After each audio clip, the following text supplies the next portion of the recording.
When you're producing sufficient nitric oxide from both pathways, then you're a well-oiled machine. You have good metabolism, good blood pressure, good sexual function, good cognitive function. You can regulate blood flow to every organ, tissue, and cell in the body upon demand. No matter what objective endpoint you're looking at in terms of longevity, nitric oxide is central to all of them. We know that chronic disease starts in the mouth. And so for years, people thought, well, it's the bacteria causing the inflammation, translocation, causing vascular inflammation, plaque instability, and plaque rupture, heart attack, and stroke. That may be a contributing factor, but I think the overall contributing factor is dysbiosis. Because when we try to kill the pathogens, we kill off the good guys that are producing nitric oxide, causing vasoconstriction, increased plaque instability, plaque rupture, heart attack, and stroke. The no nitrite added cured meat products have sometimes 2 to 3 times higher levels of nitrite than a cured meat product where you're adding sodium nitrite directly to it. And people spend $2 to $3 more per pound on these no nitrite added meat products, and they're less safe. The shelf life is highly variable, and you're not gaining anything. You want to wonder why Americans are sick? It's no mystery anymore. Everything we do shuts down nitric oxide production. What makes nitric oxide the holy grail when it comes to health optimization and longevity? Well, look, I mean, it certainly is considered the holy grail, and I think the scientific literature really corroborate the fact that it's the holy grail in longevity. This whole field of longevity is really just booming and emerging. But for me, what I look at in terms of what are the objective measures of longevity? How do we live longer free of disease? And I think there's 3 primary readouts in the literature today. There's your telomere length. There's the ability to mobilize your own stem cells to repair and replace dysfunctional cells. And then there's the ability of the mitochondria to generate ATP or energy efficiently with oxygen. And it's nitric oxide that controls and regulates all those. It's nitric oxide that controls the activity of the telomerase enzyme, preventing telomere shortening. Nitric oxide is the signal that tells our own stem cells to mobilize and differentiate. And nitric oxide is what controls mitochondrial biogenesis and mitochondrial ATP production. So no matter what objective endpoint you're looking at in terms of longevity, nitric oxide is central to all of them. Okay, and we can look at this nitric oxide from 2 different ways. What we're doing to disrupt that pathway and production in our bodies, and then what we can do to enhance it. So let's start with the latter and talk about what are the typical things you see people doing that is having a detrimental effect on their nitric oxide. Well, now that we have a clear understanding of how the human body normally produces nitric oxide, we can start to interrogate things that disrupt those endogenous production pathways. So number one, and most recently we discovered, and some others, that use of antiseptic mouthwash that kills the oral microbiome, shuts down nitric oxide production, leads to an elevation in blood pressure, and you actually lose the protective benefits of exercise. So that's number one, mouthwash. Number 2 is fluoride. Fluoride's an antiseptic.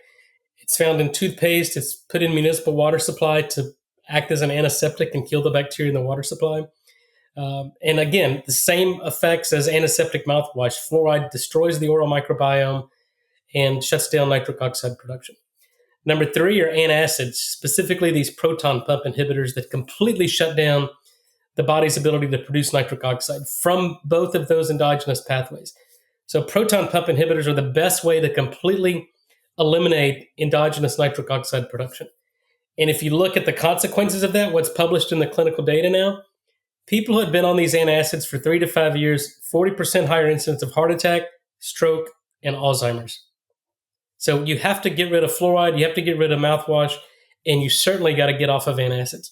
Okay, so besides fluoride and mouthwash, anything else in that realm that disrupts that bacteria? To me, what pops into my head is alcohol, other things that we're doing or taking in that are having a similar effect. Yeah, alcohol, alcohol-based mouthwash, that you put in your mouth and you swish for 30 or 60 seconds, that kills bacteria. Drinking alcohol, most people aren't holding it in their mouth. They're taking a sip and immediately swallowing. So there's probably not enough resident time in the mouth on the dorsal part of the tongue to destroy the microbiome. So I'm not sure that that's disrupting it. The one thing that I see are these people who are taking gummies and chews. People are to try to get nutrients and vitamins in a way that consumers will consume them. So these companies have made these gummies and chews that are, have a lot of sugar. They're made with seed oils. They're horrible for you and horrible for your health. So people who use these chews They're acidic by nature. They got a lot of sugar, so they completely destroy the oral microbiome. They're causing cavities. They actually poison the ingredients and the nutrients that are in these gummies and chews. So I tell people all the time, you have to get rid of gummies and chews. And there are companies out there spending a lot of money on advertising, trying to sell you actually nitric oxide in gummies or chews. And it's the most ridiculous thing, and it's the most deceptive trade practice in the marketplace now, and it's downright fraud. So you have to get rid of gummies and chews. And when it comes to fluoride, are we talking about just in like toothpaste? Or what about the little bit? Actually, I shouldn't even say a little bit. I don't know amounts, and it's going to depend on the area you live. But if you're using water from your tap to brush your teeth, is there enough fluoride in there in certain cases to disrupt the microbiome? Yeah, absolutely. I mean, they put enough fluoride in the drinking water to kill the bacteria. That's the reason they put it in there.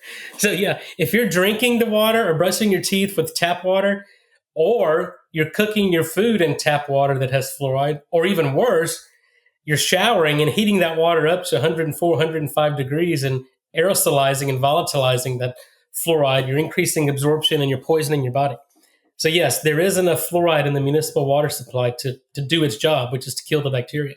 The good news in all this, and we talked about this last time, is the fact that when we stop these insults on the oral microbiome, within a relatively short period, those bacteria repopulate and start doing their job again. Yeah, so we published a paper in 2019 where we gave people mouthwash for 7 days, twice a day, completely eradicated the microbiome. And then what we found was that 4 days after we stopped the antiseptic, the microbiome had completely repopulated, increased the diversity. So it's kind of like cigarette smoking. If you stop smoking, you immediately get the benefits. It takes time to kind of discard all the buildup from years of smoking, but antiseptic mouthwash is not the case. So you stop, you allow these bacteria to repopulate, increase their diversity, maintain that ecology, then you can overcome that. But you have to stop, first of all. When it comes to the gut microbiome, there's fermented foods, probiotic supplements, different things we can use to prop that up and build that up. Yep. Whether somebody is currently on mouthwash or using fluoride in their water or toothpaste or not, are there certain ways to build up the oral microbiome like we do with the gut microbiome, or is just leaving it alone enough? Well, I think early on, we discovered these bacteria. I filed a number of patents on them and tried to develop an oral probiotic or even a prebiotic to help repopulate these essential, what we call nitrate-reducing bacteria.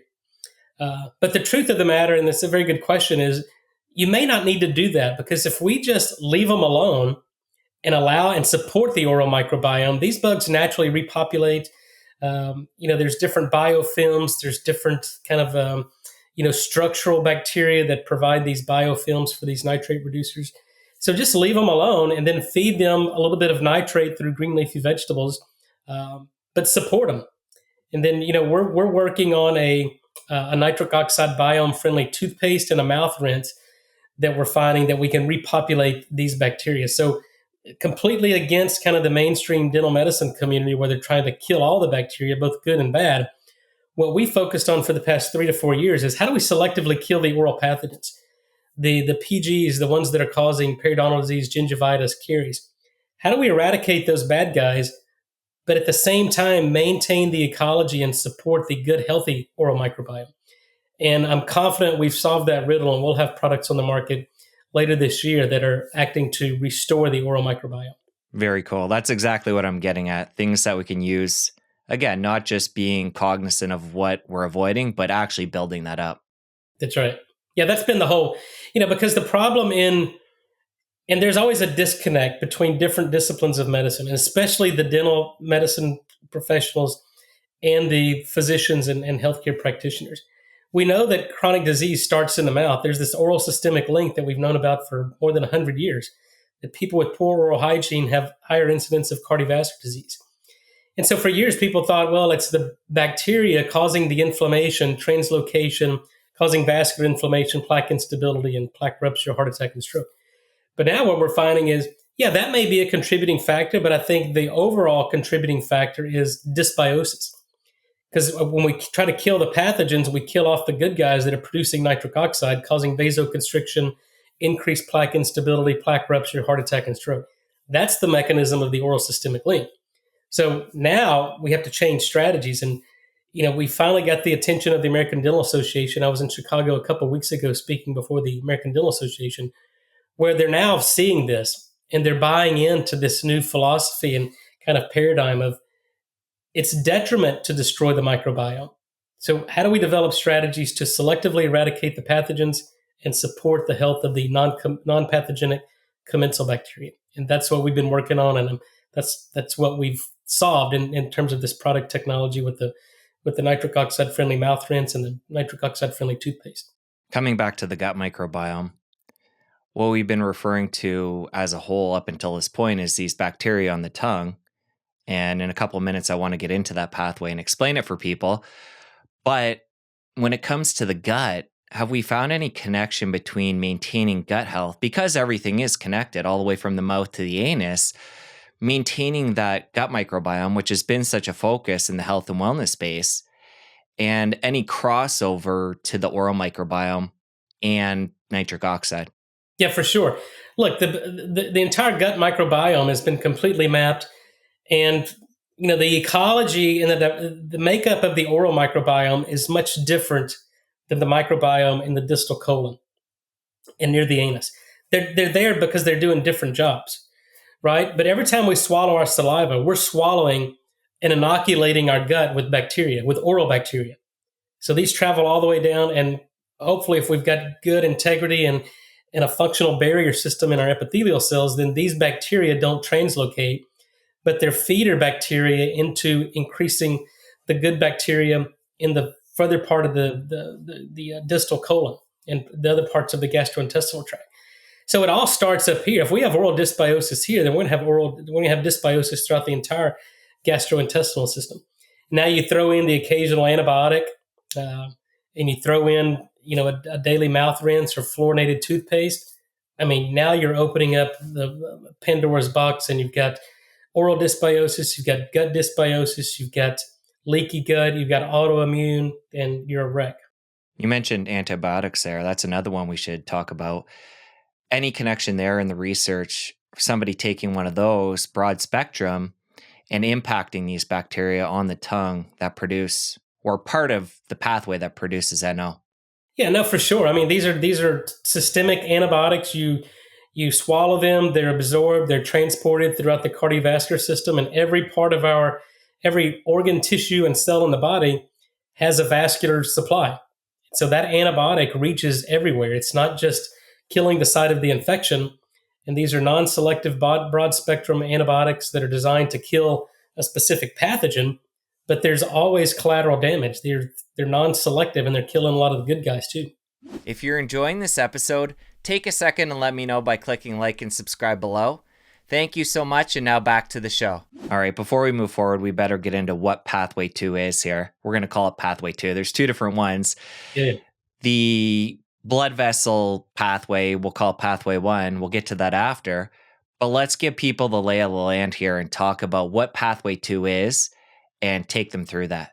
Well, this whole field started in the late 1970s, where some cancer biologists were looking at kind of what leads to the onset of gastroesophageal cancer. And what they found was that our salivary glands secrete nitrate, inorganic nitrate, and this is the same inorganic nitrate that's found in green leafy vegetables.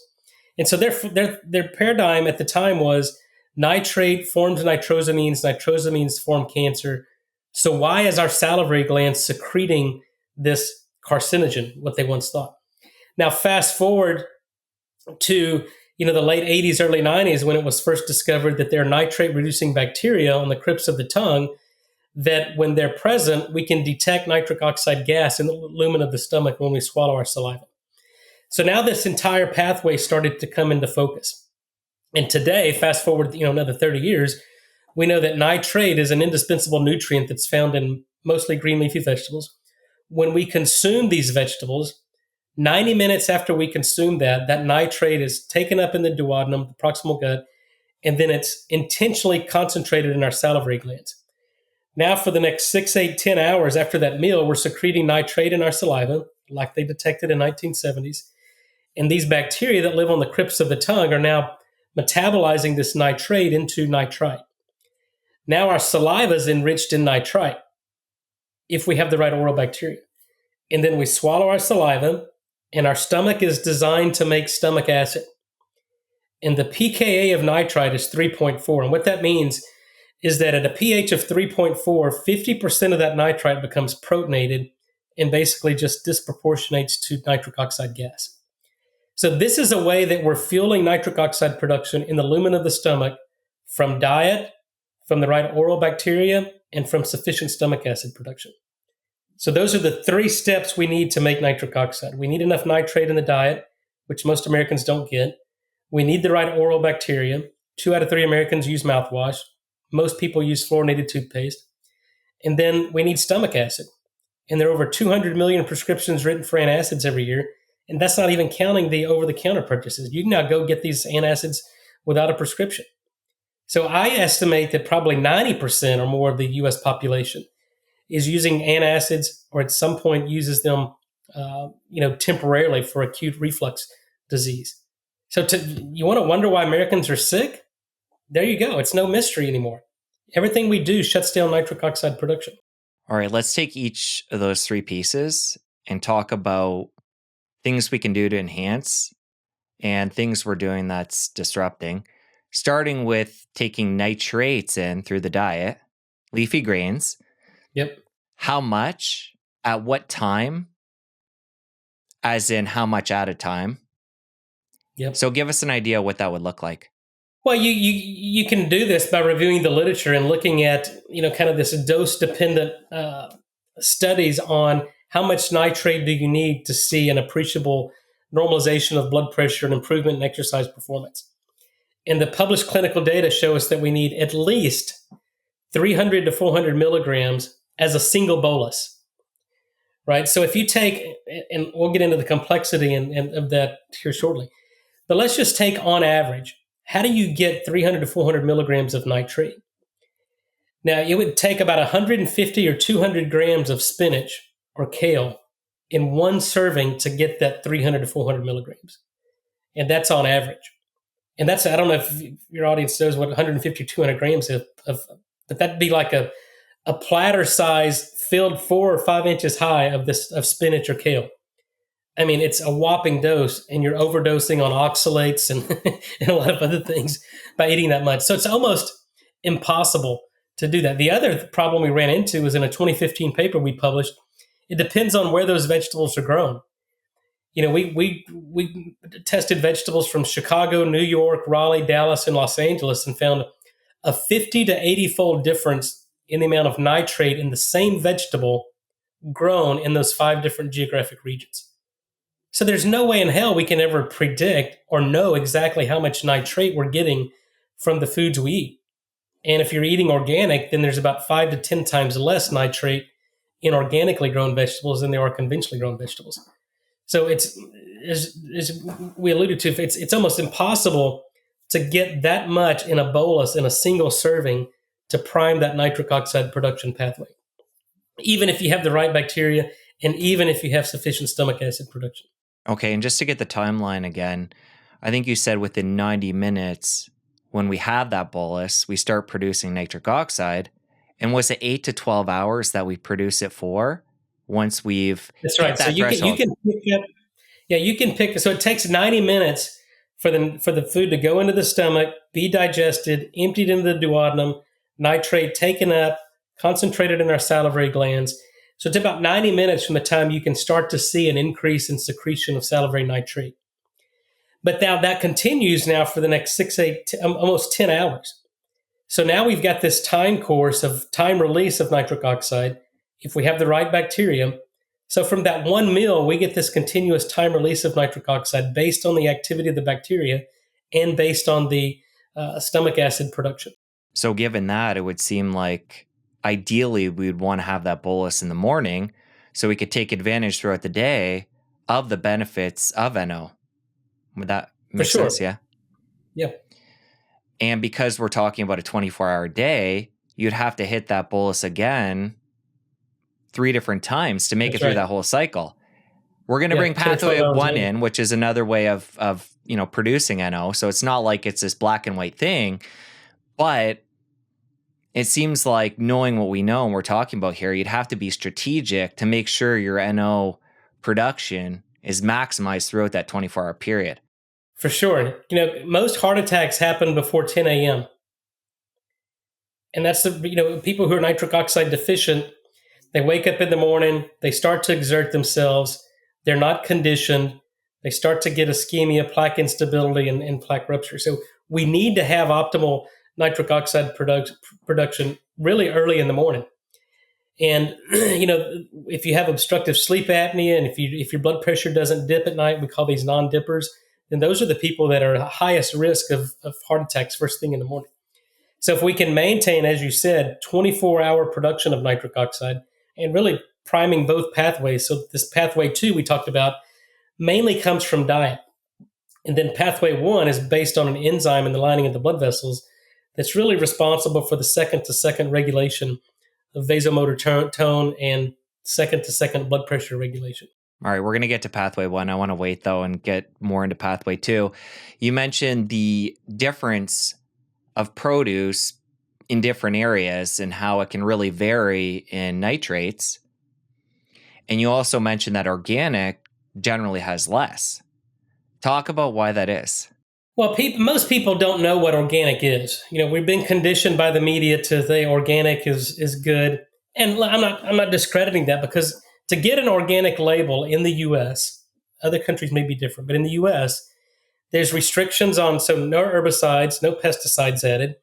But to get an organic label, you can't add nitrogen-based fertilizers to the soil. So you can add compost, you can add manure, natural products, but you're not allowed to add a standardized nitrogen fertilizer to the soil. And so how do you know how much nitrogen's in the soil? Because there's no standardization of the nitrogen in manure or compost or anything that's added to an organically grown vegetable. So what we're finding is that typically, because there's no nitrogen in the soil or no standardization, that soil and organically grown vegetables have less nitrogen, they assimilate less nitrate, and you're getting less nitrate from those organically grown vegetables. Okay, so it all comes down to the soil and the nitrogen either naturally in there or being added, and that's how the plant takes that up to make nitrates? That's right. Well, the plant actually utilizes nitrogen in the form of nitrate. And if you look at a plant where fertilizer has been added versus a plant where fertilizer has not been added, you'll see the difference, not just on the growth rate, but on the integrity of the stem, the leaf. It's dark green, and it produces much more vegetables. It's much more prolific.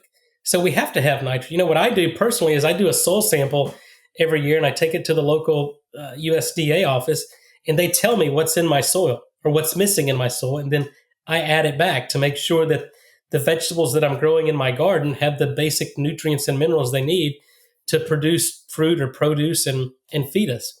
But I certainly don't add herbicides and don't add pesticides. So the food that I eat isn't classified as organic because I add usually a 28% nitrogen.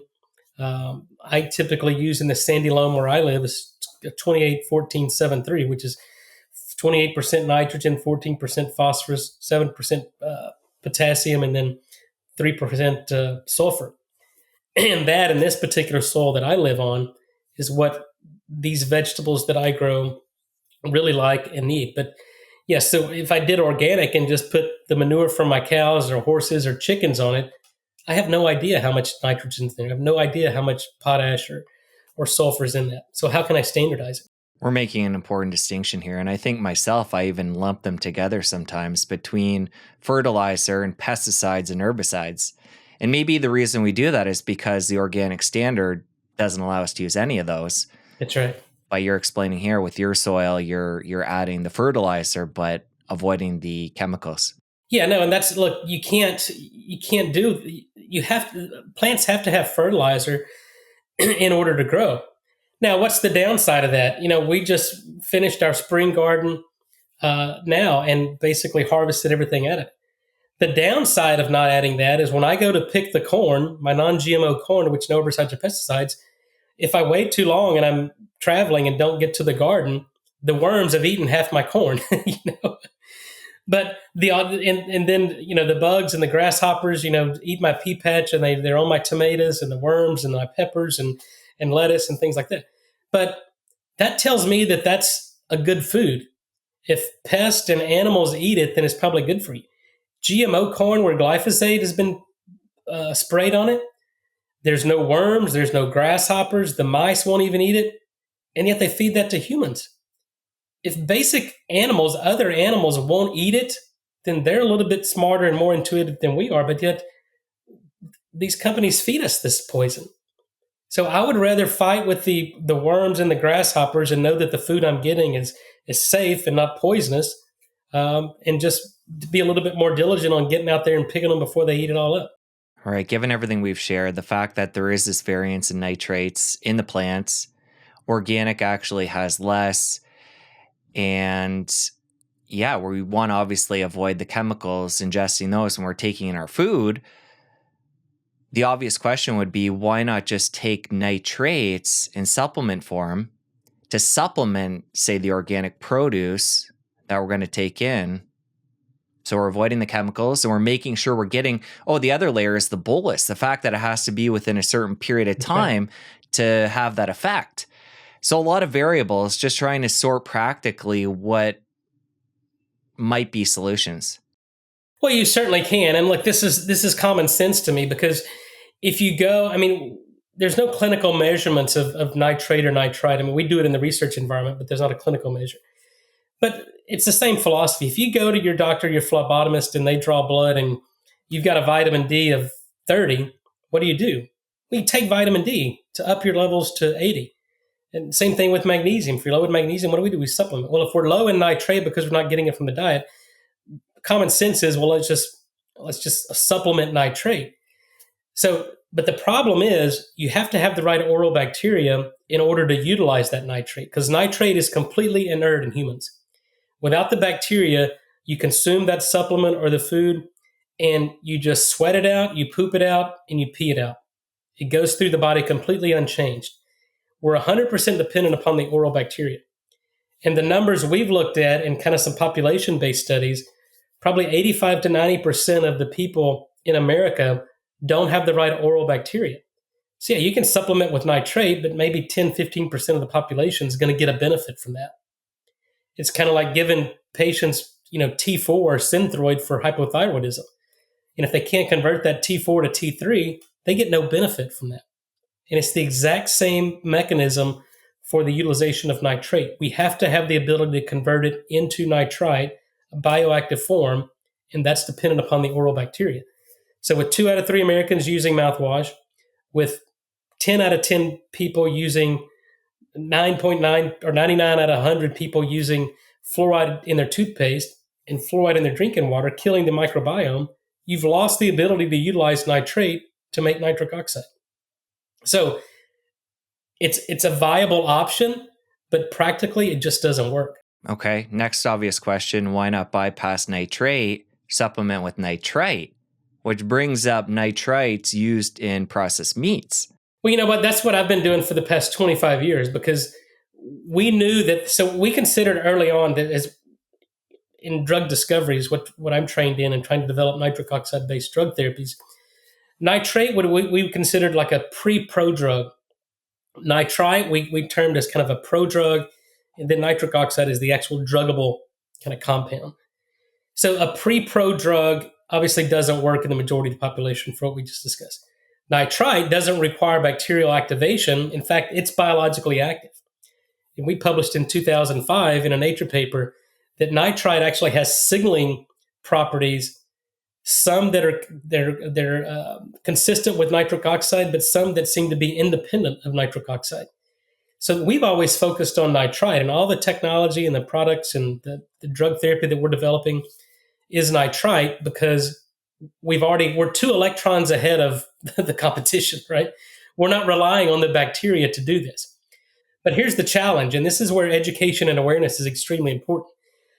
Nitrate is pretty innocuous and inert. Nitrite, at the right dose, can cause extreme toxicity. It's methemoglobinemia, and an unsafe drop in blood pressure or hypotension. So dosing on this becomes extremely important. And then you mentioned cured meats to which sodium nitrite is added or potassium nitrite. But that chemical reaction is forming this nitrosyl hemochrome pigment that cures the meat. So there's very little residual nitrite left in a cured meat product.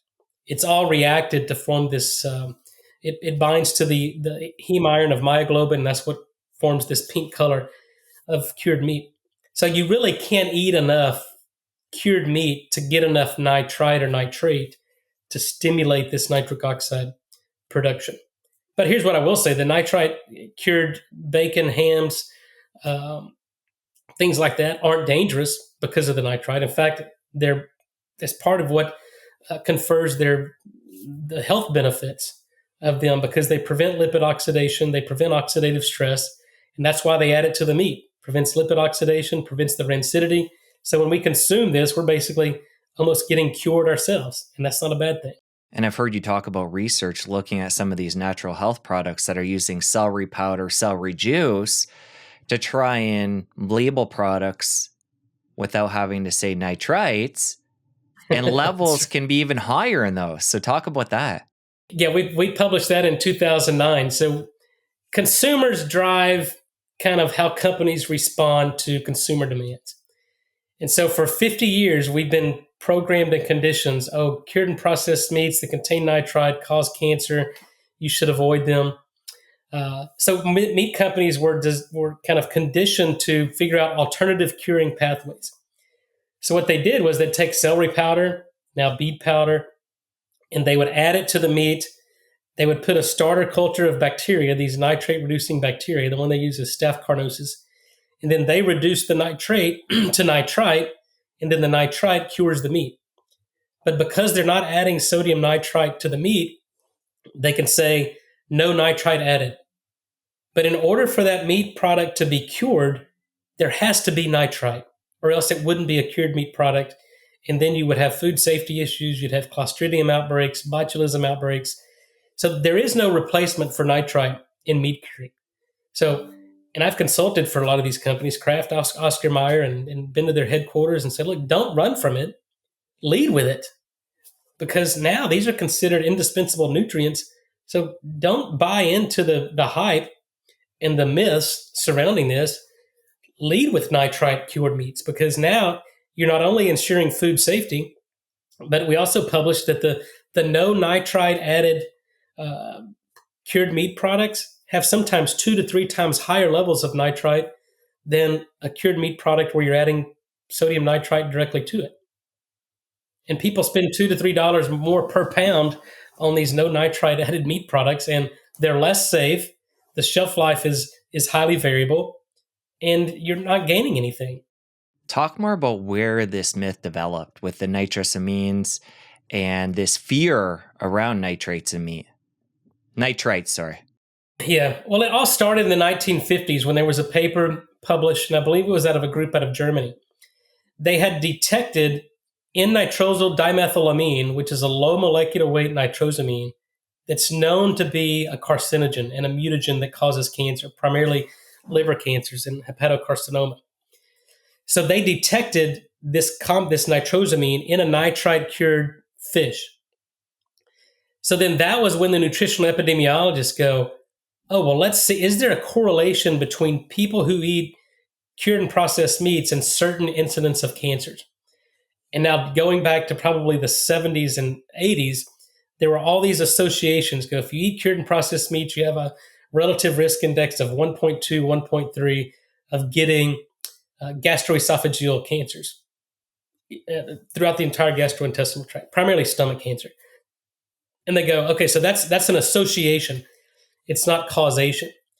In order to develop a causation, there's got to be a biologically plausible mechanism. And their biologically plausible mechanism was nitrite added to meat forms nitrosamines. Nitrosamines cause cancer. Therefore, nitrite cured meats cause cancer. That's how this whole field started. But if that were the case, we put this to bed about 20 years ago, because if that were the case, vegetarians would have 10 times higher rates of cancer than meat eaters.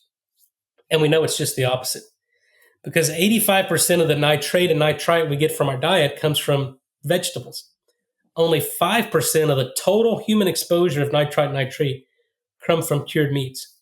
And the other 10% comes from swallowing our own saliva. So if that hypothesis held true, the rates of cancer in plant-based diets and vegetarians would be through the roof. And it's exactly opposite. And the reason for that is, and we published this in 2009, nitrite and nitrate have anti-cancer properties. They prevent metastatic disease. They recouple the electron transport chain of the mitochondria, and they prevent this entire Warburg effect of which cancer cells proliferate and grow. That's the mechanism behind the anti-cancer properties of green leafy vegetables. When it comes to diet, are there any nitrites other than in these processed meats in whole food form? Or is it just nitrates? I mean, it's primary. There's always a ratio. And actually, we determined that this is based on the freshness and how long this vegetable or foods have been on the shelf. Because when you pick vegetables, let's just use lettuce, for example, or celery, there's always bacteria on that food. So the longer it sits, these bacteria, these nitrate reducers, are metabolizing the nitrate, and you're accumulating nitrite in that vegetable. So the bacteria that are naturally present are nitrate reducers.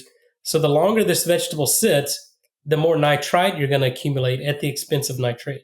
Got it. So similar kind of thing that's happening in the body happens on the produce. That's right. Depending how long it's available and how As much long as it's not bacteria there's sterile. there. Yes. And there's no food that's sterile. We don't want to eat sterile food, right? We need to support our microbiome and get these good bacteria. For sure. And that's the basis of fermented foods too, right?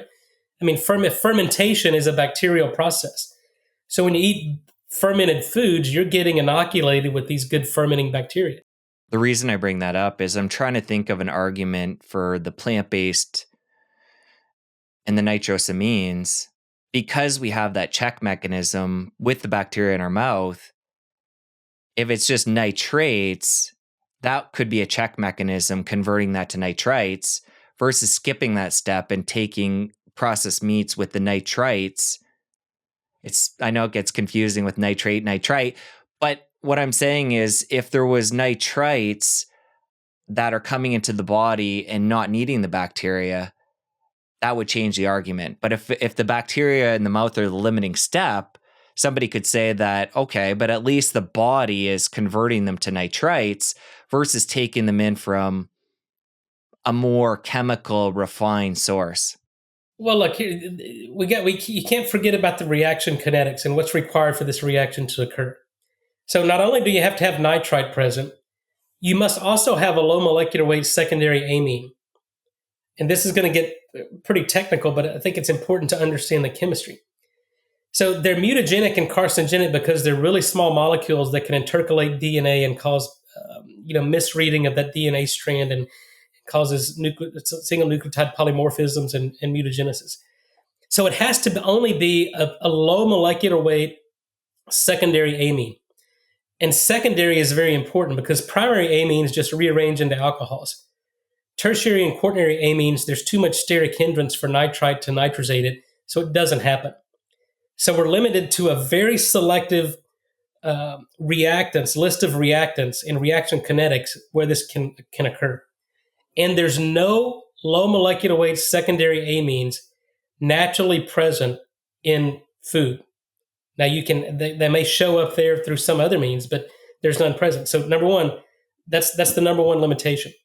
And then number two, things like vitamin C, vitamin E, alpha lipoic acid, polyphenols, other antioxidants that are present in food completely inhibit any nitrosative chemistry. And that's why they add erythrobate to any nitrite cured meat. And the Code of Federal Regulations changed in, I believe it was 1972, because it was realized that if you want to mitigate any nitrosative chemistry and formation of nitrosamines in cured meat products, then just add a certain amount of vitamin C. Well, now they don't use vitamin C, they use erythrobate, which is a kind of an analog of vitamin C, but it does the same thing. It prevents the nitrosative chemistry. So even if there was a low molecular weight secondary amine present, in a nitrite cured meat product, the erythrobate that's present there would completely inhibit that chemistry. So there's no need to be concerned about nitrosative chemistry and nitrosamines in cured meats. And the defense in plants is they're replete in vitamin A, vitamin E, vitamin C, polyphenols that completely would inhibit any nitrosative chemistry, even if there's a low molecular weight amine around, and if the nitrate is reduced to nitrite. So there's inherent protection mechanisms in everything we do in terms of the food supply.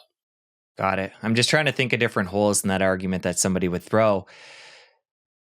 Maybe the other one would be if somebody is on a carnivorous diet and not taking in vitamin C through plants. I think you mentioned the fact that these processed meats typically contain the vitamin C or the vitamin C-like molecule, so it's going to be there through that. That's right. But that could be another angle that somebody might poke at. Well, and again, and this is common misnomer in lumping cured meats is much different than processed meats. Cured meat is a processed meat, but processed meat isn't necessarily a cured meat, right? So hamburger meat is processed. It's not cured. That's a processed meat product. Ham, bacon, ready to eat things, those are cured. It's a processed food, but it's just one step further. It's a cured meat product. But, a ribeye is processed, right? It's cut from the rib loin of that. It's a processed end product, but it's not a cured product. So cured and processed meats are commonly lumped together, but they're completely different. And it's only the cured meat products to which nitrite is added. Processed meats, hamburger meat, things like that, there's no nitrite added to that. Got it. Good point. So we've gone over step 1. You need to have the nitrates in a bolus. Step 2, we've gone over in great detail the fact that we need these bacteria on the tongue to convert them to nitrites. Step 3 is they go down to the gut, and we talked about the stomach acid piece. If somebody's not on an antacid, do they typically have enough acid down there to facilitate this next biochemistry? Well, again, you have to understand the chemistry and the reactants needed for the pyloric cells in the stomach to make hydrochloric acid. And so for this reaction to occur, you need zinc, you need B vitamins, you need iodine, you need sodium bicarb, and you need sodium chloride. And most people are deficient in zinc. 95% of Americans are deficient in iodine. So if you don't have enough iodine and enough zinc, then you can't make stomach acid. So that's why it's important to supplement with things and do micronutrient analysis and see what your body is missing. And that's just one chemical reaction in the entire body. And if you're missing, 75% of Americans are deficient in magnesium. Magnesium's involved in, I think, over 800 biochemical reactions. And if without stomach acid, you can't absorb magnesium, you can't absorb zinc, you can't absorb iodine, you can't absorb iron, can't absorb selenium and chromium. So everybody that's been using an antacid is completely depleted of basic nutrients and minerals. But what about the average person who's eating, standard type diet? Well, I mean, if you look at just kind of the nutrient density of the foods grown in America since 1940s to the 2010s, there's a 78% decline in basic nutrients, vitamins and minerals in the food grown in America. So the foods we're eating aren't even giving us enough of the nutrients we need to meet basic metabolic demands. So again, if you go back to the work of Linus Pauling, who was famously quoted as saying that all chronic disease is caused from nutrient deficiencies. I think that holds true. I think it's a little more complicated today because it's not just nutrient deficiencies, it's exposure to toxins. So it's not enough just to replete nutrients. You've got to rid the body of all the toxins we're exposed to. But the foods we eat are toxic. They're depleted of many nutrients and vitamins.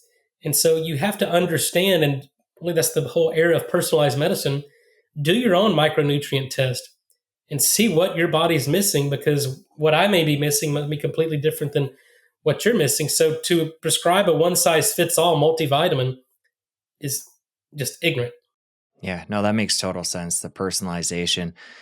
But out of curiosity and to give people a baseline, you're somebody who is, adding fertilizer to the vegetables you're growing, and you're actually raising your own beef, and you're in a very unique position. Yeah. But what are the supplements, given all that you still take to prop up that diet? Well, I do my own personalized nutrition and figure out exactly. And, this is different, but, I've changed my diet over the years because I like to experiment with what works best for me. And what I've found for me is I eat mainly a carnivore diet. I'm not a big fan of straight keto and straight vegan or vegetarian, but I eat a lot of meat, a lot of protein. I'll throw in some green leafy vegetables, but really limit my carb and sugar intake. And that seems to work fine for me. I've maintained the same weight, plus minus 5 pounds for the past 40 years, probably 35 years. So my weight hasn't really varied that much. But I'd say following this diet and doing an intermittent fasting, I do a 16 to 18 hour fast every day. I feel better now at 50 than I did probably at 30. But I still supplement. So there's basic supplements I take at night before I go to bed. I take 700 milligrams of magnesium, mainly just to supplement, make sure, and it's calming, helps me get good sleep. I take a stem cell product that helps mobilize my own stem cells, including my nitric oxide lozenge, because at night when we sleep, that's when we repair. And nitric oxide is the signal that tells our stem cells to mobilize and differentiate. So I'll typically take my nitric oxide lozenge before I go to bed, and a product called Stem Regen, which is some plant-based products that stimulate nitric oxide release, probably through a nitric oxide-dependent pathway. And then I take a humic and fulvic liquid tincture. These provide basic micronutrients, minerals to the body. So that's my nighttime routine. And then in the morning, I wake up usually around 5 or 5:30, and I'll go put on a pot of coffee. I drink usually 1.5 cups of coffee in the morning. But the first thing I do is I turn on my infrared sauna, and then I go and I take spirulina and chlorella. And that's these algae products. Number one, they contain a lot of protein and a lot of micronutrients, but they're also binders. So that now when I sit in the sauna, if I'm excreting toxins, I've got binders on board so I can excrete them and not mobilize them again to where they're retaken up. And then I've also been taking, probably for the past 2 years, organ meat capsules. And this is from wild bison organ meat from a company called Wild Mamas. It's positioned as a prenatal vitamin for women. But I figure if it's good for women who are growing a new baby inside them, then it's probably good for me too. So I take that, and then they also make a salmon roe product to give me the essential fatty acids in a natural source that's not, already rancid. And then, that's my morning routine. So it's basically pretty simple. Years ago, I found myself taking 30 capsules every day. And then one day I looked up and I go, what am I doing? I mean, what's the basis for this? Because as you know, I go to a lot of events, speak at a lot of events, and then I hear something that gets my attention. I go, well, that makes sense. I'll take it. And I didn't eliminate anything. So the next thing I know, I look around and I go, shit, I'm taking 30 different products and it's not necessary. So then I custom tailor. I eliminate some things, figure out how I feel, and then start slowly adding back one at a time to figure out how did my body respond? Is my body kind of liking this? Do I not need it? Is it revolting against this? But that's the personalization of supplementation and really adopting a lifestyle that works good for me. And that, like I say, may not work for you or may not work for anybody else, but it's worked very well for me because, like I said, I'm 50, but I've got a vascular age of a 32-year-old. So something's working. Earlier, you said that you focus on getting micronutrients and the detox. You brought up the sauna and the spirulina and chlorella.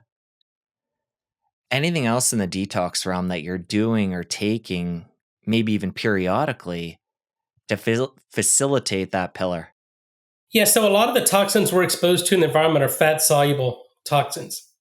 And so what I learned from a physician who treated a lot of Vietnam vets who came back toxicity from Agent Orange exposure was he would give them high-dose niacin, 750 milligrams of niacin, and then put them in an infrared sauna for half an hour. So that high-dose niacin, maybe familiar with, cause extreme flush. Your ears will turn red. But part of that process is it's causing lipolysis. It's breaking up fat cells. And now all those toxins that were stored in those fat cells are mobilized. And now when you get in the sauna, and I get in a sauna at 170 degrees and I sit in there for 30 minutes, and you sweat, and you're exposed to red light therapy, which kind of starts your circadian rhythm. And, during that 30 minutes, I open my Hallow app, I do my prayers, and just start my day with gratitude. I think about what do I got to accomplish today. And then mentally, I plan out my entire day. And so that's how I start every day, whether I'm on the road or at home. That's my routine. And then, I think it's a great way to start the day. You're ahead of you're up early. It takes me an hour to do all that. But by 6:30, I'm showered. I'm fully functional. I got a cold plunge. So typically I'll go from the sauna to 37-degree water and do a cold plunge for 2 to 3 minutes. And that starts my day. So you'll do the niacin with the sauna daily? Not daily. I mean, I listen to my body. If I'm feeling a little bit run down and feeling like my body's getting toxic, then I'll do that probably once or twice a week, not every day. More consistently about once a week with the niacin. All right. So coming back to our pathway 2, we take in the nitrates. We have the bacteria on the tongue converting them to nitrites. Those get down into our gut with the proper stomach acid, making the nitric oxide. That's right. Let's move to pathway 1 and talk about endogenous production of NO within the blood vessels. So there's an enzyme called nitric oxide synthase. It was discovered in the late 80s. And that enzyme is a really complicated enzyme in the fact that it's like two twins that come together, and this allows for this flow of electrons. And this enzyme requires 8 different cofactors and substrates. It's a 5-electron oxidation multi-step reaction. So it takes L-arginine, which most of you are familiar with. Those products have been on the market for 20, 30 years. But this enzyme takes L-arginine and through this 5-electron multi-step oxidation produces nitric oxide from that one nitrogen on L-arginine. And then you get citrulline as a byproduct. But you need magnesium, you need glutathione, you need heme iron, you need flavin-dependent cofactors, NADPH, tetrahydrobiopterin, and oxygen. But if you don't have those, as I mentioned, 75% of Americans are deficient in magnesium. So nitric oxide goes away.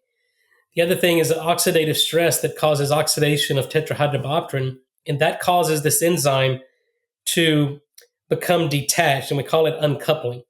So now there's a disruption in the flow of electrons through that enzyme, and you no longer get nitric oxide production. In fact, you get superoxide, an oxygen radical, being produced through that enzyme.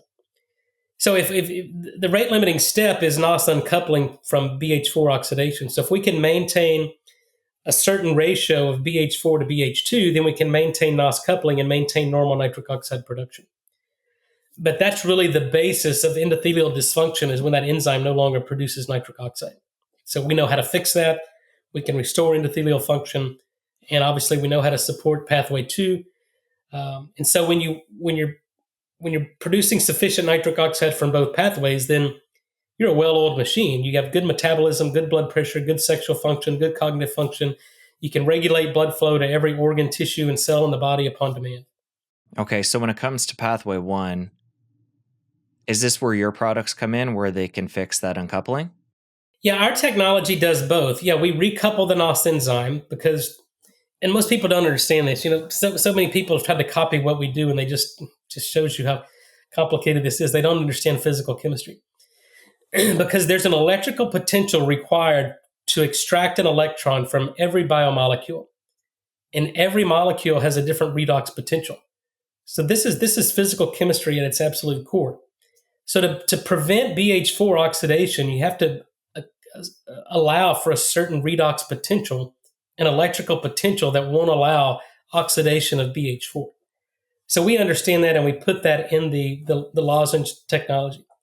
So what we're finding, and we've demonstrated this clinically, that 4 hours after you take this lozenge, we've improved endothelial function and the body's ability to make nitric oxide by 15%.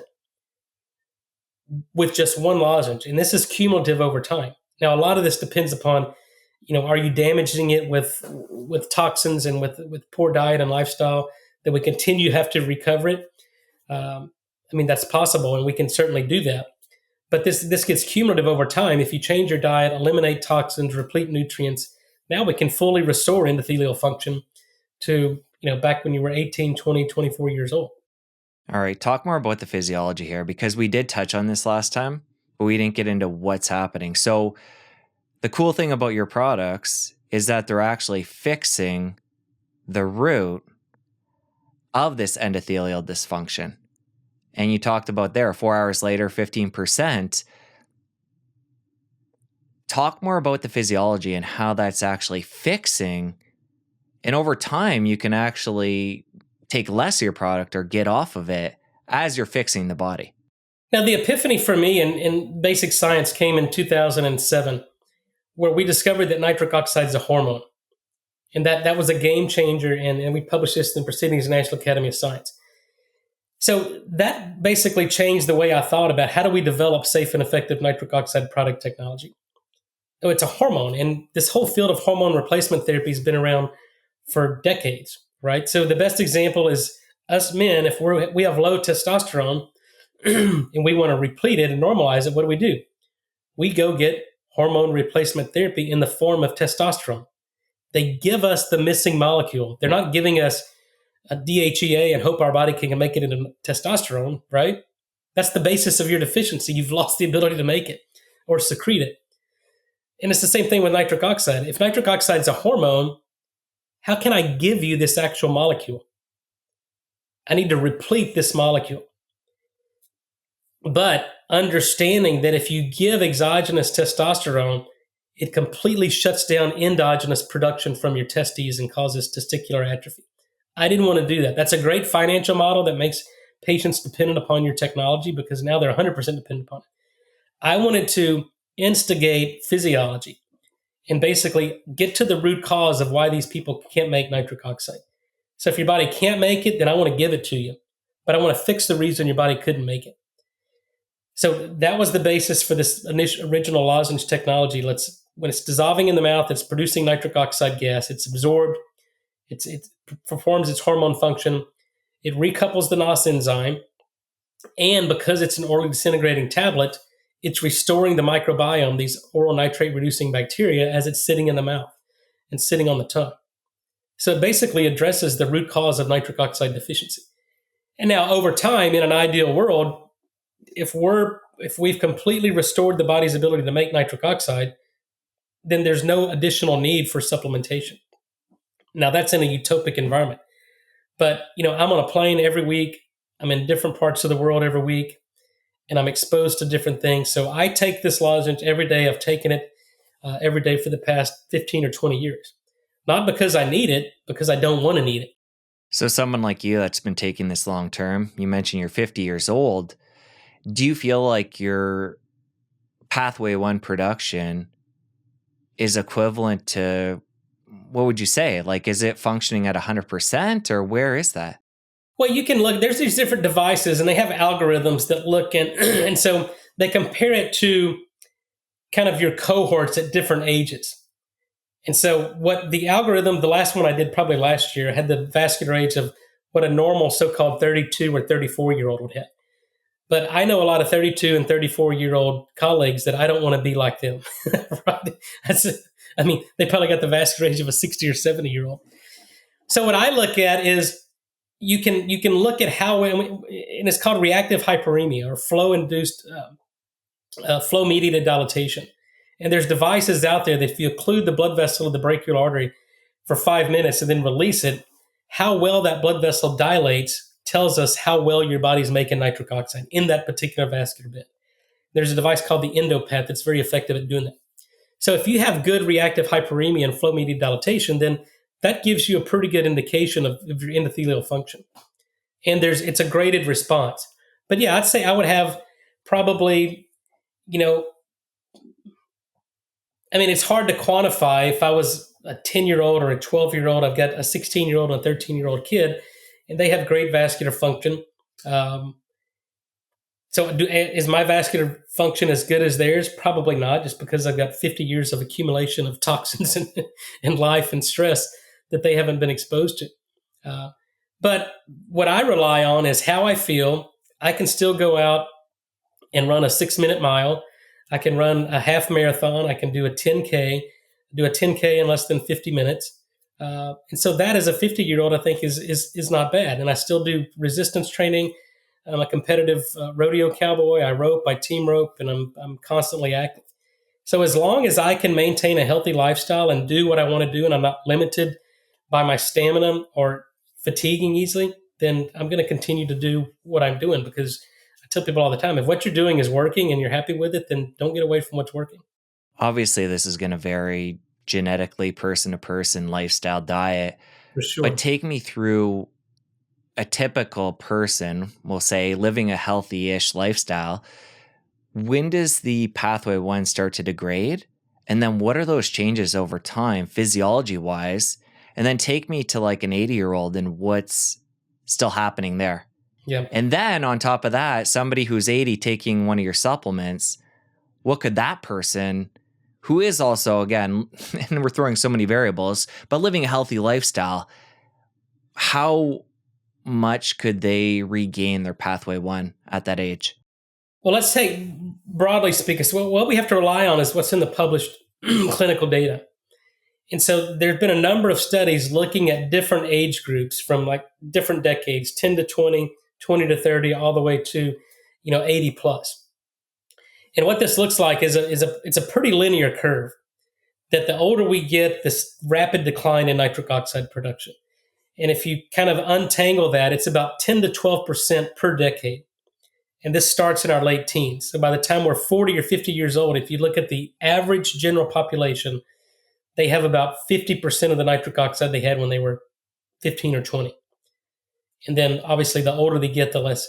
But today we know that we can shift this curve to the left and rapidly accelerate that, because we're seeing now 18, 20-year-old kids with a vascular age of a 70-year-old based on that same spectrum of endothelial function. And to the contrary, like me, 50 years old, but I've shifted that curve completely to the right, and I have the vascular age of a 30-something-year-old. But there are some genetic SNPs and predispositions that predispose you to a rapid loss of nitric oxide. But mostly it's diet and lifestyle. So these young kids who are, sedentary, eating chips and sodas and this horrible lifestyle, using the fluoride, taking 2 to 3 baths a day, destroying their microbiome, taking antibiotics, on drug therapy, then obviously they're on a very slippery slope to the vascular age of a normal 80-year-old. But we know how to solve that. And then to address the other question, we've got people who may be 70 or 80 who just find out about our nitric oxide. And then what are the effects of that? Can we reverse that? And certainly you can improve their endothelial function, because that study we published, I believe in 2011 or 2012, showed that in everybody, no matter the age, and these were people that were from 30 to 70 years old, all of them saw that 15% improvement, independent of their underlying endothelial dysfunction. We all saw a 15% improvement in endothelial function. Now, but what does that do in terms of aging? You can, prevent telomere shortening. You can mobilize stem cells.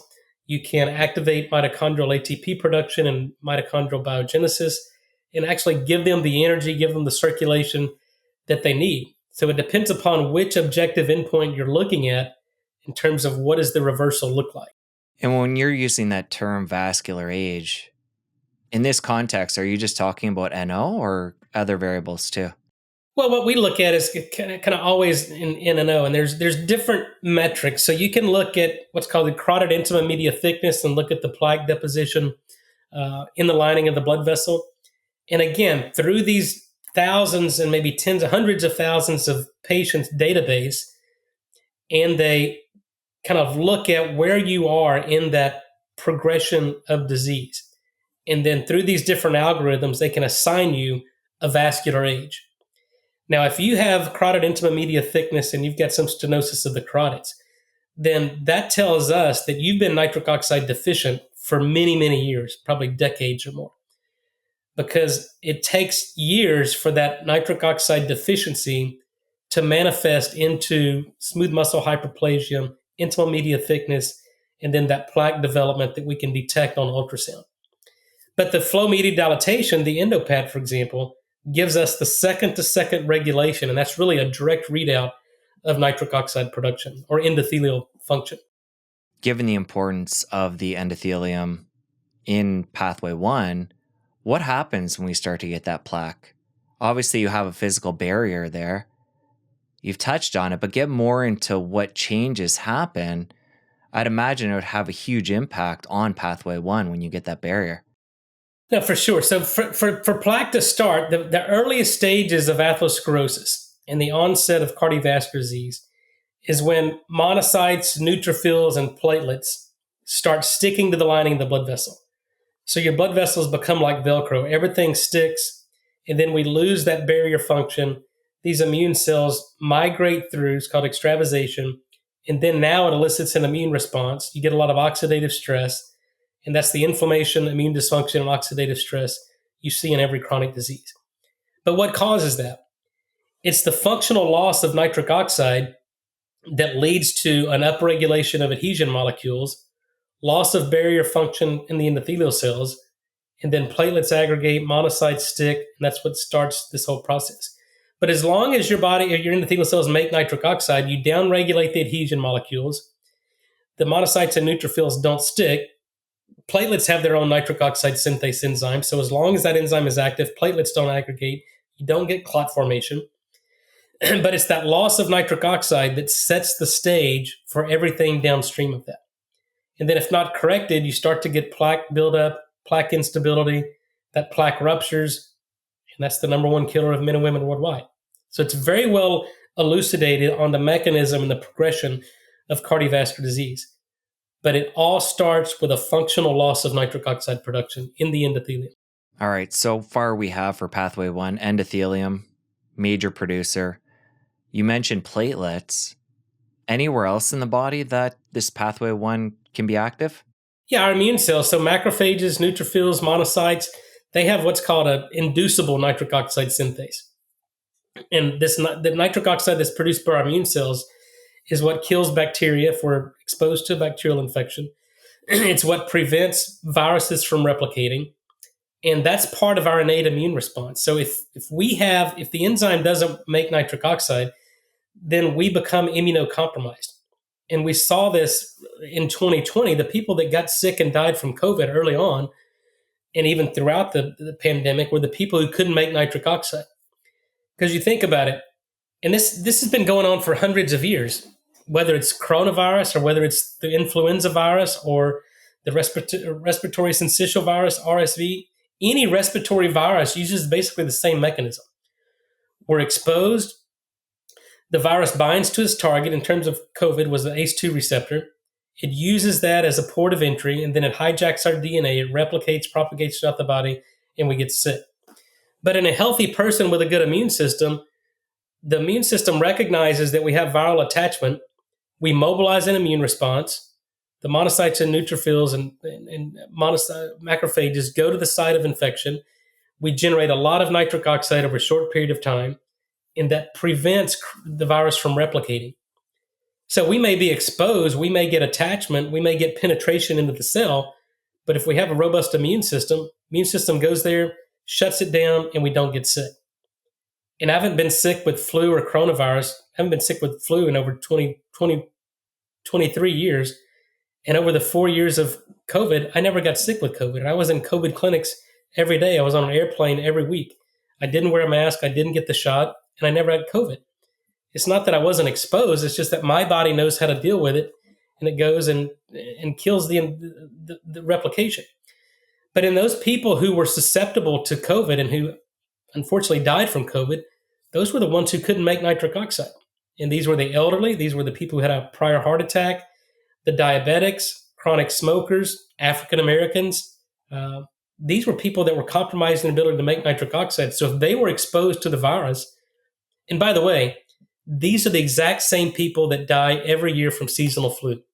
40 to 60,000 people die every year from the seasonal flu, and it's the same population. the nitric oxide deficient. So COVID wasn't a new kind of mechanism of infection and a new kind of susceptible population. I think it's clear now it was a man-made virus that was a little bit more virulent than the seasonal flu, but the same people succumbed to it as the flu. So let's focus on enhancing our immune system, enhancing our cardiovascular health, and improving our nitric oxide production. So if we are exposed to viruses, which we are every day of our life, if we're living on this earth, then our body deals with it. All right. So for eNOS in pathway 1, platelets, immune system, endothelium, any other areas?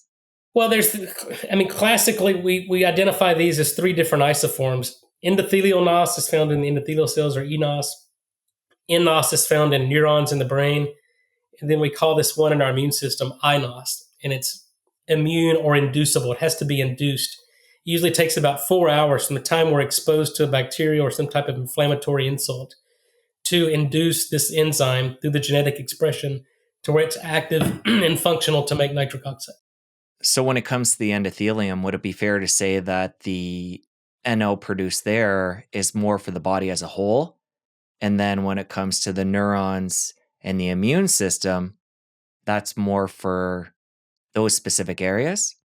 Well, there's a little bit. So these were first named and classified in the order in which they were cloned and then the cell in which they were first identified. But now we know that we can see nNOS expression in cell types outside of neurons. And we see eNOS expressed in cells outside of the endothelial cells. Now, the inducible is typically found only in monocytes and macrophages and neutrophils. It's part of our immune response. And the regulation of that enzyme is a little bit different than what we call the constitutive isoforms. But you're right. The nNOS and the eNOS are constitutive, meaning that they're constantly active, they're constantly on, they're tonically expressed, and where the inducible is only expressed when we see some type of inflammatory insult or cytokine storm and tells the body we're being attacked and we need to mobilize the army and go and eradicate the enemy. Because chronic upregulation of iNOS leads to a feedback inhibition and completely shuts down nNOS and eNOS. And that's why chronically inflamed patients do so poorly, because even though they're kind of local site of inflammation, whether it's rheumatoid arthritis or it's ALS or Hashimoto's, they've got overproduction of nitric oxide in a single compartment, but it's leading to complete suppression of the constitutive isoforms, and they're completely nitric oxide deficient systemically. So for pathway 1, we have L-arginine going in to interact with this enzyme to produce NO. That's right. You have L-citruline coming off and actually feeding back in. Typically, when you hear people talking about supplements, when it comes to NO and boosting that, it's L-citruline and L-arginine. Talk about why your supplements are different. And those, well, actually, I shouldn't speak for L-citruline, but I know L-arginine from our first conversation can actually be detrimental. Yeah, so it's funny. These companies out there, citrulline is a byproduct of nitric oxide production. It's not a precursor. So to get to L-arginine to nitric oxide, there's 5 electrons that are required. And I'm trained as a biochemist, so we like to count electrons and actually balance chemical equations, which most people have no idea how to do. So citrulline has to go through the partial urea cycle through an enzyme called arginosuccinate synthase, arginosuccinate lyase, to reform arginine. So now we're dozens of electrons away from getting to NO. So citrulline, any product that contains citrulline, you should just save your money. And then arginine, we're never deficient in arginine. Nitric oxide deficiency is never a consequence of arginine deficiency, because our body makes it through the urea cycle. We get it from the breakdown of protein. And the other important thing here is that they're binding kinetics, and we call this the Michaelis constant. And that means the concentration of arginine needed to saturate 50% of the binding sites of nitric oxide synthase is only 5 micromolar. And even if you look in the sickest of sickest patients, their plasma levels and intracellular concentrations of arginine are 20 to 40 times higher than that. So there's never a deficiency of arginine to make nitric oxide. So giving more arginine never made sense to me. And in fact, data from 2006, 2007 revealed that if you give L-arginine to a patient with endothelial dysfunction, people who just had a heart attack or peripheral artery disease, they actually got worse. In fact, the post-infarct patients, it killed more people than the placebo. And the conclusion from that 2006 JAMA study was L-arginine should be avoided in patients who have had a heart attack. And then similar results were found in patients with peripheral artery disease. You give them arginine, intermittent claudication got worse, quality of life got worse, and the disease got worse. So arginine, that should have put that argument to bed, 20 years ago. But yet you still got companies out there selling arginine and citrulline products. So that's kind of the easiest thing. So when people ask me all the time, what about these products? And I go, if it's got arginine or citrulline in it, don't save your money. I mean, number one, the company marketing that is either ignorant and just don't know, or worse, they know and they're still trying to peddle you that product because they know you're going to buy it. And my job is to properly inform and educate so consumers can make informed decisions and not waste their money. Okay, so pathway one, naturally going to decline as we age, even if we're living a healthy lifestyle. Well, not necessarily. I mean, okay. Talk more about that then. I thought no matter what, unless we're taking a supplement like you've created, that's going to have a curve downward over time. Well, no, if we can maintain NOS coupling, and we can do this through, it's very difficult because of the world we live in, because of the food we eat. I mean, as you said, I'm kind of unique in the fact that I live in an environment where I grow my own food, I raise my own beef, and I maintain a pretty healthy lifestyle. But for most of the people out there, it's almost difficult, if not impossible, to do.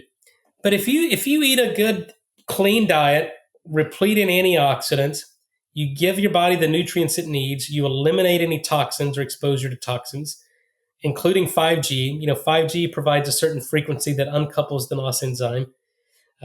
So that's always a problem. I own 800 acres out in the middle of nowhere, but I've got 5G mitigators in my home just because they're putting towers up out here around me. But so in a perfect world where we have all the nutrients we need, we're eating a good, clean diet, and we're free of toxins, you wouldn't see that age-related decline in nitric oxide production. But unfortunately, because of the world we live in, that's what we see. Okay. Can we completely overcome that? Maybe not, but certainly we can mitigate it and actually slow that response. Well, that's what I wanted to get into, the fact that knowing that it is declining, what can we do? Obviously, again, your supplements, but other dietary supplements, different lifestyle practices that can help maintain that. Yeah, I think it goes back to kind of these principles I've practiced, is that eliminate exposure to toxins. As a kid, I had mercury amalgam fillings. That was common practice. So I've since got all the mercury removed from my mouth. I broke a tooth in a fight as a kid, so I've root canal tooth that I've since had that remediated. I try to avoid, herbicide, pesticides on the foods we eat. Actually, going out to eat, you never know what you're going to get. But a daily detox with the sauna, the infrared sauna, taking these binders to bind them and excrete them out of your body, and then making sure your body has the right nutrients through micronutrient testing, personalized nutrition, and then holding yourself accountable and moderate physical exercise and doing things that stimulate and activate nitric oxide production, deep breathing, things like that. I think those are kind of the foundational things. And then when all else fails, or when people don't have the discipline or the time to do that, then obviously we have products that do it for you. But we always try to instruct and inform on, do the things that naturally can do this. And that's, as we talked about, eliminate the things that are disrupting it and then incorporate the things that promote it. For pathway 2, as we age, is there a natural decline in that? No, there doesn't seem to be an age-related contributor to that. It's more upon the foods we eat, our oral hygiene, the use or non-use of antiseptic mouthwash, the amount of sugar in our diet, and whether we're mouth breathers or nose breathers, because when people sleep with their mouth open, that completely changes the oral microbiome. It's fully oxygenating. It's causing acidosis, decreases the pH of the saliva. And now you're creating an environment for these pathogens to grow, the caries-causing bacteria, the ones that contribute to periodontal disease and gingivitis, and you're completely bypassing this nasal nitric oxide and leading to hypoxemia.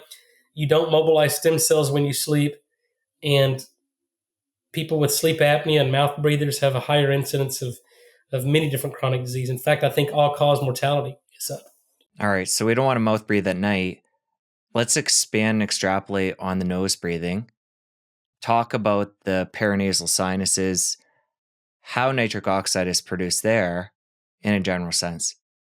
Well, it's the same eNOS enzyme that's found in our endothelial cells. The highest concentration of this enzyme, kind of per mass of tissue, is in our epithelial cells. And the reason for that is when this enzyme is functional and coupled, when we breathe in, there's mechanoreceptors on these epithelial cells. So when we're breathing in deep, it's activating these mechanoreceptors and turning that enzyme on. So it's producing nitric oxide. Now when we're breathing, that it's delivering that nitric oxide gas into the lower airways. We're dilating the blood vessels of the pulmonary arteries. We're improving oxygenation, and we can lower blood pressure. And that's why deep breathing and nasal breathing has been shown clinically to lower your blood pressure. But if you have endothelial dysfunction and that NOS enzyme is uncoupled in the endothelial cells, those same conditions are present that allow for uncoupling in the epithelial cells. And we've been able to demonstrate this through nitric oxide detection of the nasal sinuses. In young, healthy people that do nasal breathing, we can detect the nitric oxide coming out. People who have older people with known cardiovascular risk factors and endothelial dysfunction, they nasal breathe, there's no nitric oxide being produced. So we have to focus on recoupling that NOS enzyme. So now if you do mouth taping and nasal breathing, you're actually producing nitric oxide and getting the benefits of that. Really important information there. If your pathway 1 isn't working properly, nasal breathing isn't going to produce NO. You're still going to increase oxygen delivery, but at least in the lower airways. But oxygen delivery to the periphery from the arterial to venous circulation is dependent upon nitric oxide. If you can't make nitric oxide, you can't take up oxygen by hemoglobin, and you can't deliver oxygen. You can't offload oxygen from hemoglobin. So we know we're living in this really toxic world. Generally, people are going to lose their pathway 1 function over time as they age if they're living any kind of classic lifestyle. Given the state of the world these days, do you have any research showing how young people are starting to lose the function of that pathway 1? Can it happen when somebody's in their 20s and 30s, or is it still generally functional for people at that time? Well, we uncovered a very unique population of pediatric patients almost 20 years ago. It's an inborn error to metabolism. It's a condition called arginosuccinic aciduria. And these kids are born with this. It's an inborn error metabolism.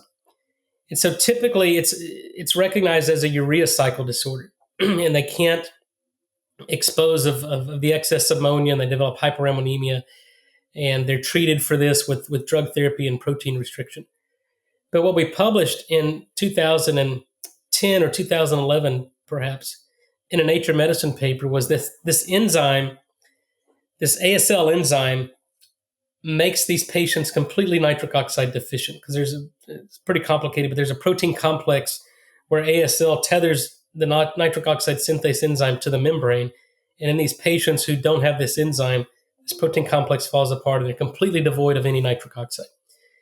So these kids it's part of the newborn screening now, but 20 years ago it wasn't. So a lot of these kids were diagnosed at 3, 4, 5 years of age. And, we had one patient that went 10 years with uncontrolled hypertension and came to Texas Children's Hospital in the pediatric intensive care unit. His blood pressure was 200 over 115 as a 15-year-old kid. And no medication that they prescribed him would lower his blood pressure. And so we were brought in, we dosed him with my nitric oxide lozenge, and within 4 hours, his blood pressure completely normalized. When prescription medications had failed, his kidney disease resolved within 5 days, his heart disease resolved within 5 months. And we saved this kid's life with just a nitric oxide releasing lozenge. So that's a very rare condition. It's a genetic disorder. But no, you see these 10, 12, 13-year-old obese, sedentary kids who are eating a poor diet, Cheetos, diet sodas, all this junk food. They have hypertension. They have erectile dysfunction as teenagers. And they've got the vascular age of probably a 30, 40, 50-year-old. It's hard to determine because these physicians aren't doing endothelial tests on 12, 13, 14-year-old kids. But if they're hypertensive, if they have type 2 diabetes, what used to be called adult onset diabetes in a 12, 13-year-old kid, I've never seen anything like this. And it's all perpetuated by diet and lifestyle. So yeah, to answer your question, you can certainly shift this curve to the left and completely accelerate this loss of nitric oxide production. And, I know guys who are in their early 20s who have to take Viagra and Cialis for a normal erection. And to me, that's tragic. And I also know 60, 70-year-old men who don't have to take it because they have normal erectile function. So that's kind of the extreme of both extremes. And talking about erections, this can be one of the early signs for both men and women when they have sexual dysfunction. Somebody who's gotten to this point in the conversation wondering whether or not their NO production is in a good spot, that can be a good place to look to start and know if you're having dysfunction. Well, that's right. The inability to produce nitric oxide in the sex organs is what is called erectile dysfunction. Because in men and women, to have sex, obviously you have to have an erection. For women to have an orgasm, they have to have a clitoral erection. And there's got to be an increase in intraclitoral pressure in order for women to have an orgasm. So where does that pressure come from? It comes from blood flow. Where does that blood flow come from? From the ability to produce nitric oxide.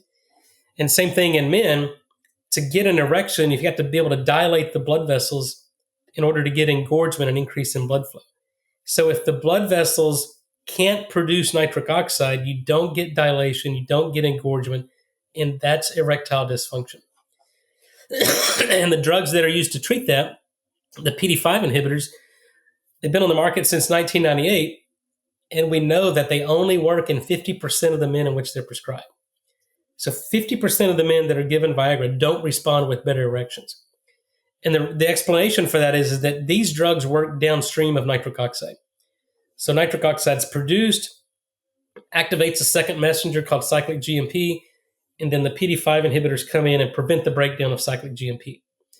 So in patients that don't respond, there's no nitric oxide, therefore there's no cyclic GMP, therefore the PD-5 inhibitors can't work. And now what we're finding is if you take non-responders and we give them the nitric oxide, now they respond to Viagra and Cialis, and they can actually get an erection now. So it tells us a lot of things, but number one, it tells us that erectile dysfunction is a symptom of nitric oxide deficiency. And now we can actually prime the pump, pun intended, and actually lower the dose of the PD-5 inhibitors, or ideally get them completely off that drug therapy. And sticking with the cyclic GMP, the way I understand that from our first conversation is that the NO only has a half-life of less than a second. That's right. So it's having an effect on this cyclic GMP, and that stays around longer to have a more systemic effect, correct? Well, that's the role of the PD-5 inhibitors. They prevent the breakdown of cyclic GMP. So this is signal transduction at its best. You take a mediator, nitric oxide, that has a half-life of less than 1 second, but it activates and leads to the accumulation of a second messenger, cyclic GMP, that'll stay around for minutes, tens of minutes, and in the presence of PD-5 inhibitors, sometimes hours, and that's the reason you're warned against 4-hour erections. So the you can potentiate the signal transduction by some of these pharmacoactive agents like PD-5 inhibitors. Let's tie sunlight into this and talk about how getting adequate sunlight is important when it comes to NO. Sunlight's been demonized as much as cholesterol over the past 30 or 40 years. And, we need sunlight. Sunlight stimulates vitamin D production, affects our mood, but also this concept of photorelaxation that was discovered in the 1950s, that sunlight can actually dilate blood vessels and normalize blood pressure. And now we know there's certain wavelengths of light. It's the full infrared spectrum. When we're exposed to infrared, whether it's from natural sunlight or infrared light technology, that's releasing nitric oxide that's bound to metals. So it's not stimulating endogenous production of nitric oxide. So what's happens is when nitric oxide is produced, it binds to metals. One of those is soluble guanylate cyclase, activates cyclic GMP, or it can bind to other metalloproteins floating around in our circulation. And when we're exposed to light, that frequency of infrared will release nitric oxide bound to metals. Now it's mimicking endogenous production, but it's just re-releasing a nitric oxide molecule that can then dilate the blood vessels and normalize blood pressure. But you have to have enough of these photolabile stores around in order for that light to release it. So if you're chronically nitric oxide deficient, you have less nitric oxide in this storage form bound to metals. So the release of NO by light is going to be minimal. But if you can, replete nitric oxide and then go out in the sun, you're going to get more nitric oxide released from that therapy. And then there's also the ultraviolet radiation that at that frequency can release nitric oxide bound to cysteine thiols. So really full spectrum sunlight at both ends of the spectrum, at least the visible spectrum, releases nitric oxide. And when it comes to these stores of NO on the metals in the body, are those stores being built from pathway 1 and 2 when they're functioning properly? Both. Yeah, that's right. And while we're talking about light, let's bring in vitamin D. I know there's a relationship there between vitamin D and NO. Talk about the importance there. So vitamin D actually it's an activator and stimulator of nitric oxide production, just like estrogen is, just like testosterone is. So these natural activators and stimulators, if we're deficient in them, then we're getting less activation, less stimulation of the nitric oxide synthase pathway.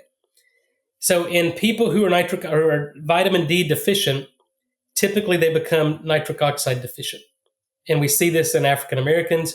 You see it in people who have low vitamin Ds.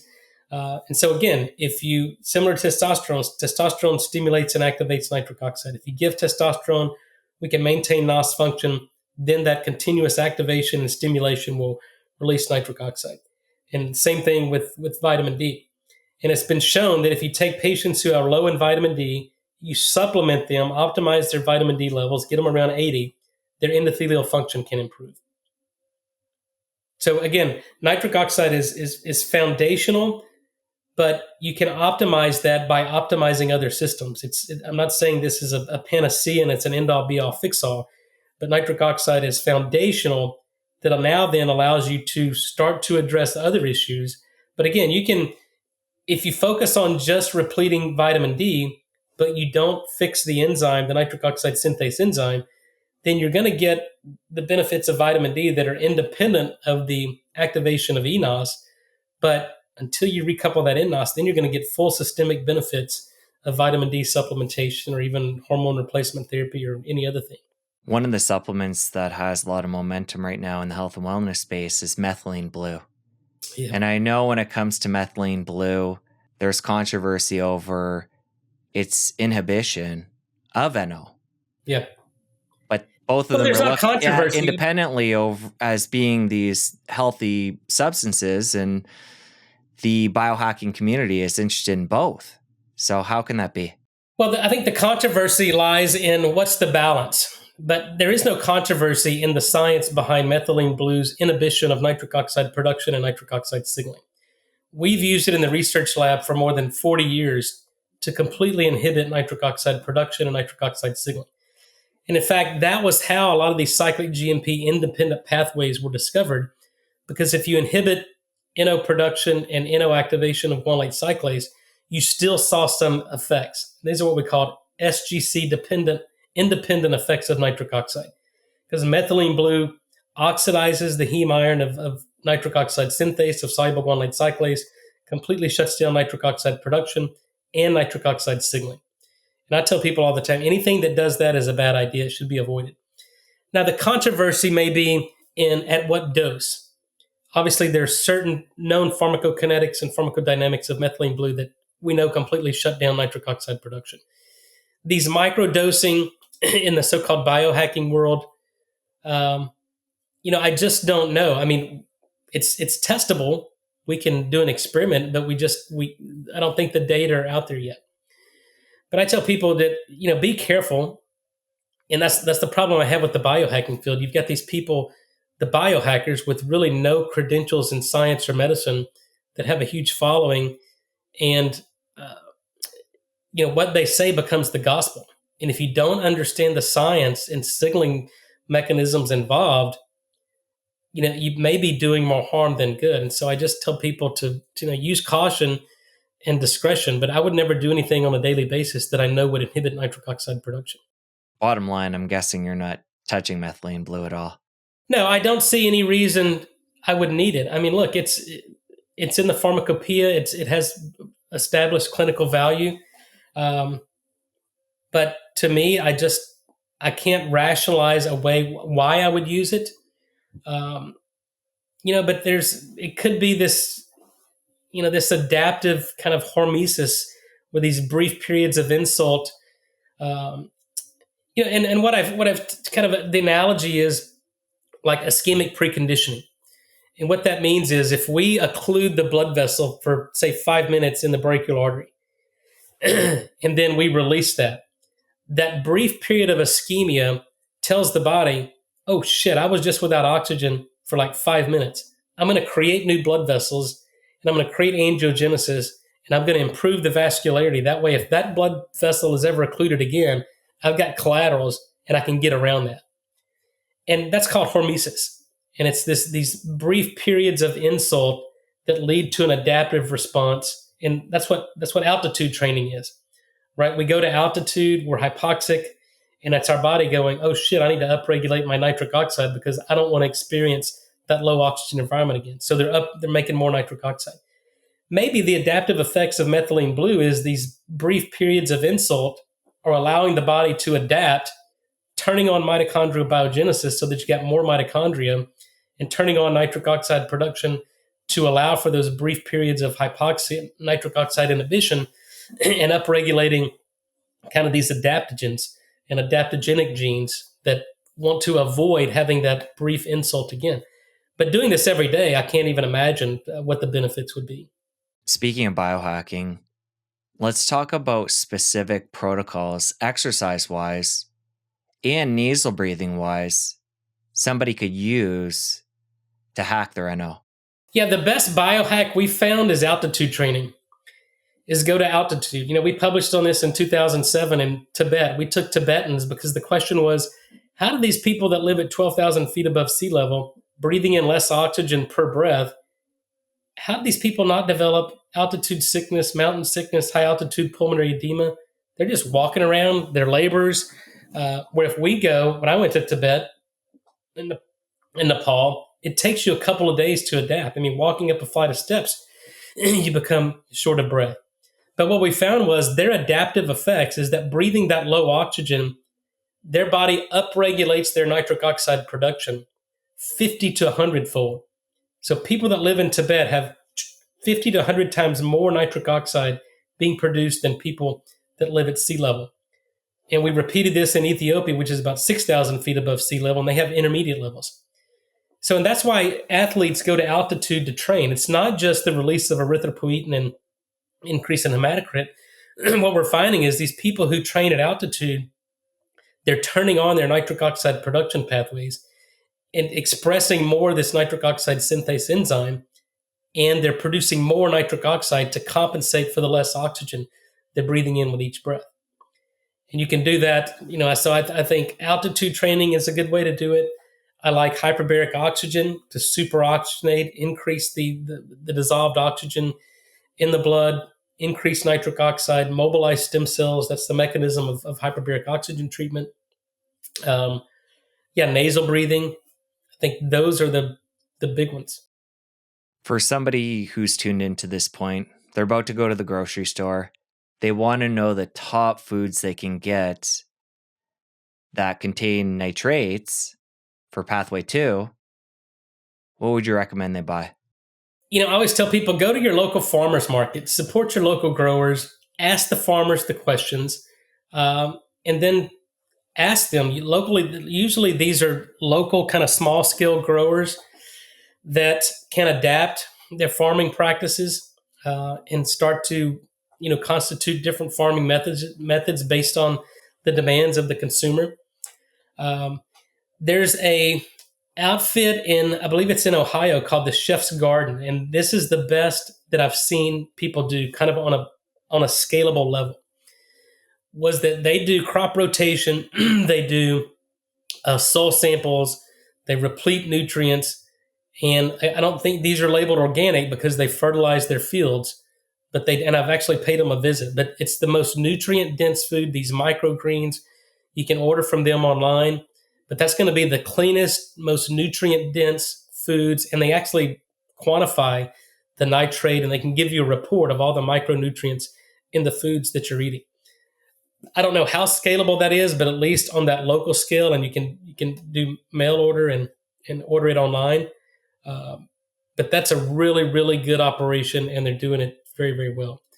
But mass retail grocers, I mean, they're just getting the cheapest product that they can from the mainly these mass production agriculture farmers, and to increase these are for profit companies, and to increase yield, you've got to utilize the technology that's out there, and unfortunately, that's genetically modified seed sprayed with poison that kills the weeds and the bugs. But you're still increasing your yield, but it's not a good finished product.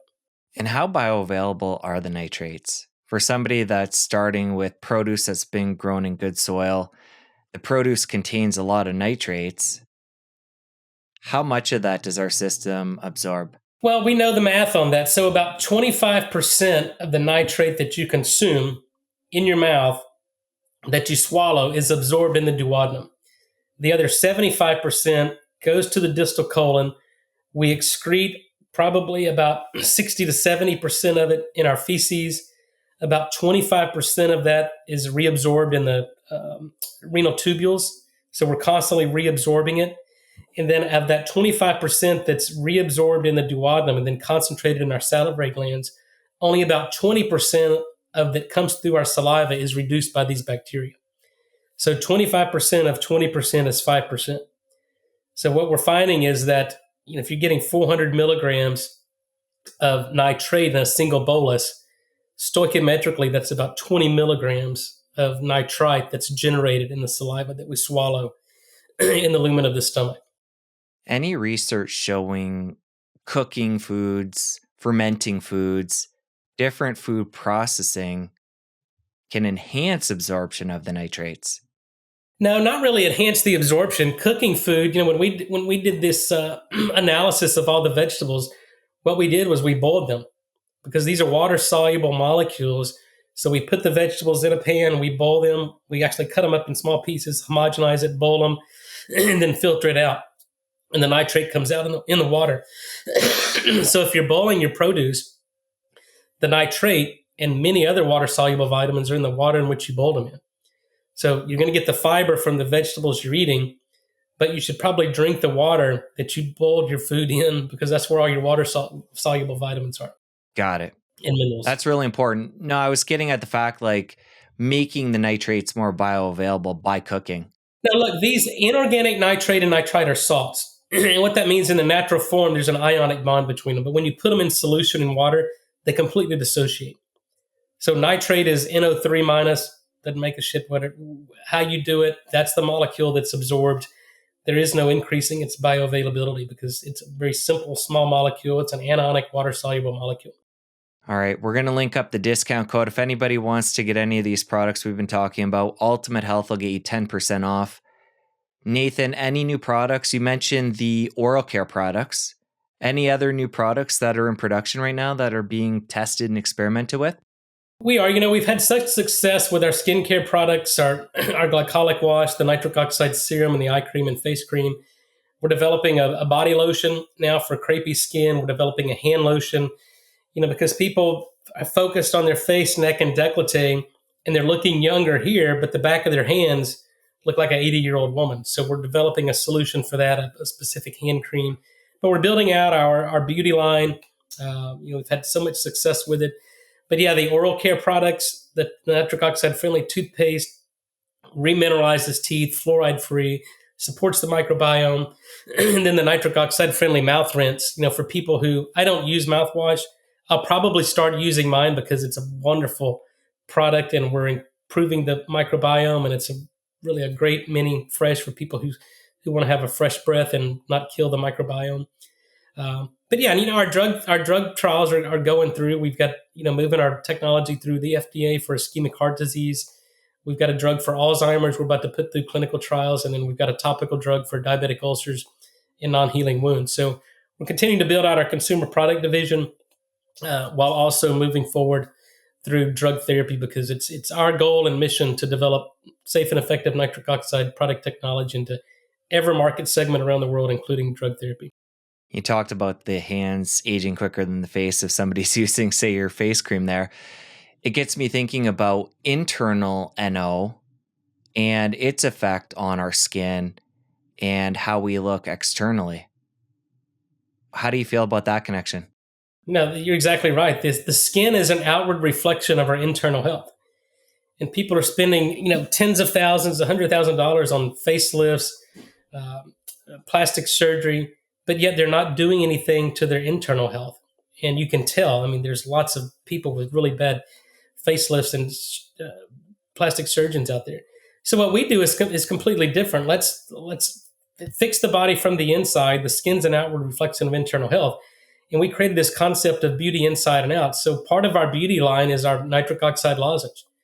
Because the topical nitric oxide, there's a limit of diffusion of how far the NO is going to diffuse into the dermis and the tissue. So you take the lozenge, opens up the microcirculation internally, apply the serum, it generates nitric oxide topically. So we're hitting the skin inside and out. We improve collagen deposition, we improve hydration, fine lines and wrinkles go away, mitigate the inflammation. But most importantly, we provide adequate blood supply and circulation to one of our largest organs. All right, the 1-2 punch. That's right. All right, Nathan, really enjoyed round 2. We're going to link up in the show notes your website with your products, that discount code, your social media. Everything's going to be there. Thank you. Awesome. Thank you, Jesse. Good seeing you. Now that you're done, you're going to want to stick around here and catch this other incredible episode. You don't want to miss it. I'll see you over there. We use the word metal, we use the word amalgam, silver fillings. They're all the same. They're half mercury and half silver, and they add other alloys in there. So a lot of people are going to their dental offices. They're saying, take them all out. It's not being